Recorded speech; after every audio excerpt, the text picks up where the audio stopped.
Friends, എവർക്കും ഈസിലും P S സിയിലേക്ക് സ്വാഗതം. ഇന്ന് നടന്ന 10th മെയിൻസ് എക്സാമിൻ്റെ മാത്സിൻ്റെ ആൻസർ കീയാണ് ഈ വീഡിയോയിൽ ഡിസ്കസ് ചെയ്യുന്നത്. ഒരു സമചതുരത്തിന്റെ വികരണം വശമായി വരയ്ക്കുന്ന സമചതുരത്തിന്റെ വിസ്തീർണം 1352 ചതുരശ്ര സെന്റിമീറ്റർ ആണ്. ആദ്യ സമചതുരത്തിന്റെ ഒരു വശത്തിന്റെ നീളം എത്രയാണെന്ന് ചോദിച്ചിരിക്കുന്നു. സമചതുരത്തിന്റെ ഒരു വശം എന്ന് പറയുന്നത് എ ആണ്. സമചതുരത്തിന്റെ ഒരു വശം ഏതാണ്?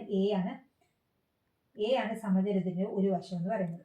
വികരണത്തിന്റെ നീളം എന്ന് പറയുന്നത് √2a. വികരണത്തിന്റെ നീളം എന്ന് പറയുമ്പോൾ എത്രയാവും? √2a. സമചതുരത്തിന്റെ വിസ്തീർണം കണ്ടുപിടിക്കുന്നത് എങ്ങനെയാ? വശം സ്ക്വയർ ആണ് സമചതുരത്തിന്റെ വിസ്തീർണം.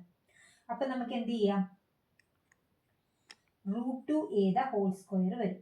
√2a ഒരു വശം തന്നെ √2a എന്ന് പറഞ്ഞിട്ടുണ്ട്. അപ്പൊ √2a ഹോൾ സ്ക്വയർ എന്ന് പറയുമ്പോൾ എന്ത് വരും? 2a സ്ക്വയർ വരും. 2a സ്ക്വയർ ആണ് 1352 എന്ന് പറഞ്ഞ് തന്നിരിക്കുന്നത്. 2a സ്ക്വയർ എത്രയാണ്? 1352. എങ്കിൽ a സ്ക്വയർ എത്രയായിരിക്കും? a square equal to 1352/2 equal to എത്ര വരും? 676 ആണ് a സ്ക്വയർ എന്ന് പറയുന്നത്. അപ്പൊ a എത്രയാണ്? √676. അത് എത്രയാണ് കിട്ടുന്നത്? 26ന്റെ സ്ക്വയർ ആണ് 676. ഓപ്ഷൻ ഡി ആണ് വരുന്നത്. അടുത്ത ക്വസ്റ്റ്യനിലേക്ക് പോവാം.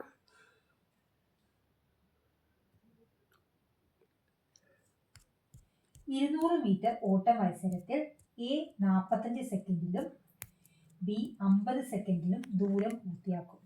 ഈ ഓട്ടത്തിൽ എ ബിയെ എത്ര സെക്കൻഡ് മുന്നിൽ ജയിക്കും? എ എത്ര സെക്കൻഡിലാണ് ഓട്ടം പൂർത്തിയാക്കുന്നത്? 45. ബി എത്ര സെക്കൻഡിലാണ്? 50. അപ്പൊ എത്ര? എക്ക് എത്ര സെക്കൻഡിലാണ്? ബി എത്ര സെക്കൻഡ് മുന്നിലാണ് ജയിക്കുന്നത്? 50 - 45 = 5 സെക്കൻഡ്. അടുത്തത്, ഒരാൾ 3 ബുക്ക് വാങ്ങിയപ്പോൾ ഒരു ബുക്ക് സൗജന്യമായി ലഭിച്ചു. എങ്കിൽ ഡിസ്കൗണ്ട് ശതമാനമാണ് ചോദിച്ചിരിക്കുന്നത്. ഡിസ്കൗണ്ട് എത്ര ശതമാനം എന്നാണ് ചോദിച്ചിരിക്കുന്നത്. 3 ബുക്ക് വാങ്ങിച്ചു.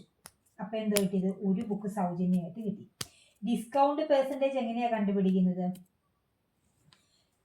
സൗജന്യമായി കിട്ടിയത് ഡിവൈഡഡ് ബൈ ഡിസ്കൗണ്ട് ശതമാനം എങ്ങനെയാണ് കിട്ടുന്നത്? സൗജന്യമായി കിട്ടിയത് ഡിവൈഡഡ് ബൈ ആകെ ഇൻറ്റു 100 ആണ് വരുന്നത്. ആകെ ലഭിച്ചത് ഇൻറ്റു 100 ആണ് വരുന്നത്. ഇപ്പൊ സൗജന്യമായിട്ട് കിട്ടിയ എത്ര എണ്ണമാണ് ഇവിടെ? ഒരെണ്ണം. ആകെ എത്ര എണ്ണം ഉണ്ട്? 1 + 3 4 ഇൻറ്റു 100. എത്ര? 100/4 എത്ര? 25%. അടുത്ത ക്വസ്റ്റ്യനിലേക്ക് പോകാം.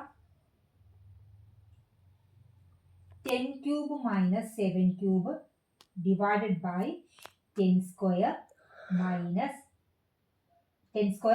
70 + 7. അപ്പൊ ഇതിനെ നമുക്ക് എങ്ങനെ എഴുതാം? 10നെ a എന്നും 7നെ b എന്നും വിളിച്ചാല് നമുക്ക് ഇതിനെ എങ്ങനെ എഴുതാം? a³ - b³ divided by a² + ab + b² എന്ന് എഴുതാം. അപ്പൊ കിട്ടുന്നത് എന്താണ്? a - b ആണ് കിട്ടുന്നത്. അപ്പൊ ഇവിടെ a എത്രയാണ്? 10. b എത്രയാണ്? 10 - 7 = 3 എന്നാണ് ആൻസർ ആയിട്ട് വരുന്നത്. ഓപ്ഷൻ ബി ആണ് ആൻസർ ആയിട്ട് വരുന്നത്. അടുത്ത ക്വസ്റ്റ്യനിലേക്ക് പോകാം. ഇതെങ്ങനെ ചെയ്യുന്നത് നോക്കാം. 5 + 4 × 5. 5 + 4 × 5 + 4 × 5² + 4 × 5³ + 4 × 5⁴ + 4 × 5⁵. അപ്പൊ നമുക്ക് ആദ്യത്തെ 5 + 4 × 5നെ എടുക്കാം. അപ്പൊ അതിനെ നമുക്ക് എങ്ങനെ എഴുതാം? 5 × 1 + 4 എന്ന് എഴുതാം. 5 കോമൺ ആയിട്ട് എടുക്കാം. 5 + 4 × 5 5 കോമൺ എടുത്തപ്പം എന്ത് വന്നു? 5 × 1 + 4 എന്ന് വന്നു. അപ്പൊ എന്ത് കിട്ടി? ആദ്യത്തെ ആൻസർ എത്ര കിട്ടി? 5². ഇത്രയും ഭാഗത്ത് എന്താ കിട്ടിയത്? 5² കിട്ടി. കിട്ടിയല്ലോ. ഇനി അടുത്തതിന്റെ കൂടെ നമ്മൾ എന്ത് ചെയ്താൽ മതി? ആദ്യത്തെ 5² കിട്ടി + 4 × 5² എന്ന് വീണ്ടും വന്നു. വരത്തില്ലേ? അപ്പൊ നമുക്ക് എന്ത് ചെയ്താം? 5² × 1 + 4 എഴുതുമ്പോ എന്ത് കിട്ടും? 5² × 5 = എന്ത് കിട്ടി? 5³ എന്ന് കിട്ടി. ഇനി 5 ക്യൂബ് ഇൻറ്റു 1 + 4 എന്ന് എഴുതാം. അപ്പം നമുക്ക് എന്ത് കിട്ടും?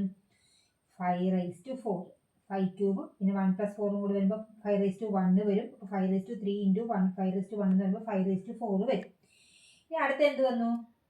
5⁻4 ഇൻറ്റു 1 + 4 വരും. അപ്പം എന്ത് കിട്ടി? 5⁵ കിട്ടി. ഇനി അടുത്ത് എന്ത് കിട്ടി? 5⁵ ഇൻറ്റു 5⁵ + 4 ഇൻറ്റു 5⁵. 5⁵ വരുമ്പോൾ എന്ത് കിട്ടും? 5⁵ കോമൺ ആയിട്ട് എടുക്കുമ്പോൾ 5⁵ ഇൻറ്റു 4 + 1 കിട്ടും. അപ്പോൾ എന്തൊരു 5⁻6 വരും. ആൻസർ എത്ര വരുന്നത്? 5⁻6 ആണ് ആൻസർ ആയിട്ട് വരുന്നത്. 5⁻6 എന്ന് വെച്ചാൽ 15 625 ആണ്. 5⁻6 ആണ് ആൻസർ ആയിട്ട് വരുന്നത്. ഏതാണ്? 5⁻6.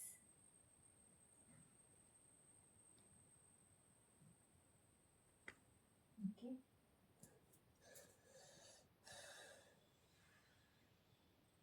ആൻസർ 5⁻6. അടുത്ത ക്വസ്റ്റ്യനിലേക്ക് പോകാം. ഒരു ക്ലോക്കിലെ പ്രതിബിംബം കണ്ണാടിയിലൂടെ നോക്കുമ്പോൾ 11:15 ആണെങ്കിൽ യഥാർത്ഥ സമയം എത്ര? യഥാർത്ഥ സമയം നമുക്ക് എങ്ങനെ കണ്ടുപിടിക്കാം?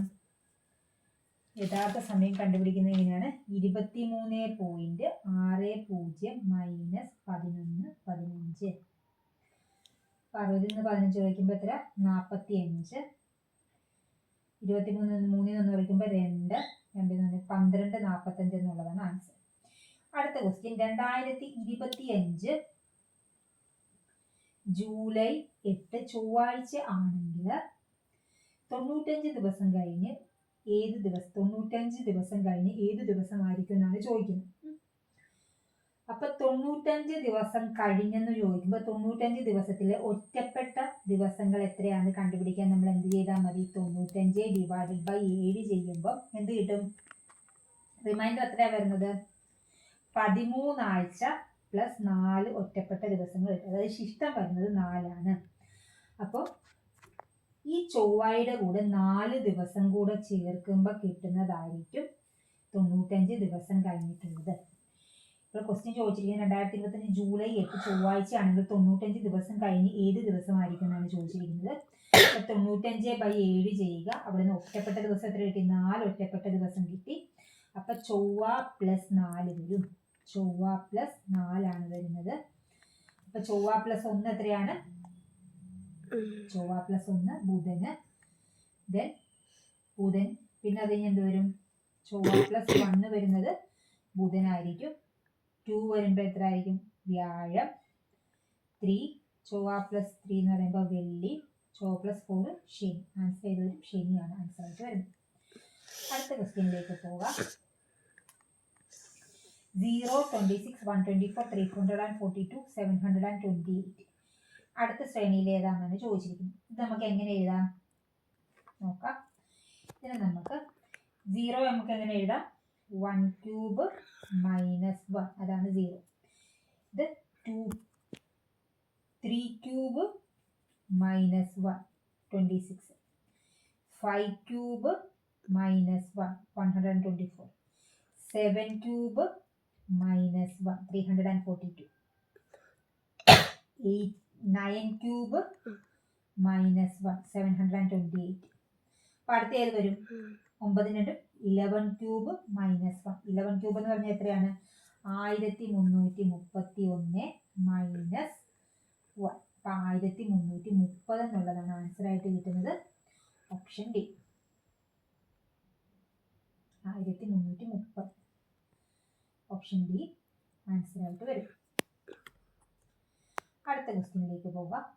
ഒരു ക്ലാസ്സിലെ കുട്ടികളെ വരിയായി നിർത്തിയിരിക്കുന്നു. വരിയിൽ ആകെ 50 കുട്ടികളുണ്ട്. അതിൽ അനു മുമ്പിൽ നിന്ന് 10ാമത്, വിനു പിന്നിൽ നിന്ന് 34ാമതുമാണ്. ഇവയുടെ ഇടയിൽ ആകെ എത്ര കുട്ടികളുണ്ടെന്നാണ് ചോദിച്ചിരിക്കുന്നത്. അപ്പൊ മൊത്തം എത്ര പേരുണ്ട്? മൊത്തം 50 പേരുണ്ടെന്ന് പറഞ്ഞിട്ടുണ്ട്. ഈ അനു മുമ്പിൽ നിന്ന് 10ാമതെന്ന് പറഞ്ഞിട്ടുണ്ട്. വിനു പിന്നിൽ നിന്ന് 34ാമെന്ന് പറഞ്ഞിട്ടുണ്ട്. അപ്പൊ അവർക്കിടയിൽ എത്ര പേരുണ്ടെന്ന് അറിയണമെന്നുണ്ടെങ്കിൽ ഈ 34ഉം 10ഉം കൂടെ കൂട്ടുക. കൂട്ടി കിട്ടിയ ഉത്തരം ഈ 50 നിന്ന് കുറയ്ക്കാം. 34 10 എത്രയാണ്? 44. 50 മൈനസ് 44 സമം 6. ഇതാണ് ആൻസർ ആയിട്ട് വരുന്നത്. അടുത്ത ക്വസ്റ്റ്യൻ, ഒരു ജോലി എയും ബിയും ഒരുമിച്ച് ചെയ്ത് തീർക്കുന്നതിന് 30 ദിവസം വേണം. അപ്പം എയ്ക്കും ബിക്കും കൂടെ ഒരു ജോലി ഒന്നിച്ച് ചെയ്ത് തീർക്കാൻ എത്ര ദിവസം വേണം? 30 ദിവസം വേണം. ബിയേക്കാൾ 3 മടങ്ങ് ജോലി അധികം ചെയ്യുന്ന ആളാണ് എ. അപ്പൊ എന്താ? A/B നമുക്ക് എങ്ങനെ എഴുതാം? ബിയേക്കാൾ 3 മടങ്ങ് അധികം ജോലി, ബി ഒരു ജോലിയാണ് ചെയ്യുന്നതെങ്കിൽ എ 3 ജോലി ചെയ്യും, 3 മടങ്ങ് അധികം ചെയ്യും.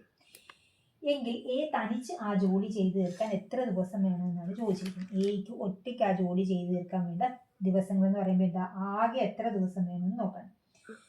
ആകെ ജോലി എയും ബിയും കൂടെ ഒരു ദിവസം കൊണ്ട് ചെയ്യുന്ന എത്രയാണ്? ഒരുമിച്ച് ചെയ്യുന്നത് എയും ബിയും കൂടെ ഒരുമിച്ച് ചെയ്ത് തീർക്കുന്നതിന് 30 ദിവസം വേണം. ഓക്കെ, എയ്ക്കും ബിക്കും കൂടെ ഉള്ള മൊത്തം യൂണിറ്റ് എന്ന് പറഞ്ഞാൽ 4 യൂണിറ്റ് ആണ്. മൊത്തം ജോലി എത്രയായിരിക്കും?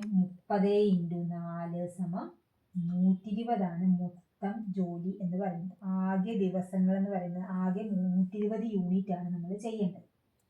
അപ്പൊ എയ്ക്ക് ഒറ്റയ്ക്ക് എത്ര ചെയ്യാൻ പറ്റുമെന്നാണ് ചോദിച്ചിരിക്കുന്നത്. അപ്പൊ ഡേയ്സ് കാൽക്കുലേറ്റ് ചെയ്യാൻ എന്ത് ചെയ്താൽ മതി? ദിവസങ്ങൾ ഈക്വൽ ടു ആകെ ജോലി ഡിവൈഡഡ് ബൈ ആകെ ജോലി ഡിവൈഡഡ് ബൈ എയ്ക്ക് ചെയ്യാൻ പറ്റുന്ന എയുടെ ജോലി. എയ്ക്ക് ചെയ്യാൻ പറ്റുന്ന എത്രയാണ്? 3 ആണ് ചെയ്യാൻ പറ്റുന്നത് എയുടെ ജോലി. അപ്പൊ ആകെ ജോലി എത്ര? ഇവിടെ 120. എയ്ക്ക് ചെയ്യാൻ പറ്റുന്ന എത്രയാണ്? 3. അപ്പൊ 120/3 സമം 40. ഇവിടെ ആൻസർ വരുന്നത് 40 ആണ്. നമുക്കിത് ഉപകാരപ്പെടുന്നത് തീർച്ചയായും ലൈക്ക് ചെയ്യുക, ഷെയർ ചെയ്യുക, സബ്സ്ക്രൈബ് ചെയ്യുക. Thanks for watching.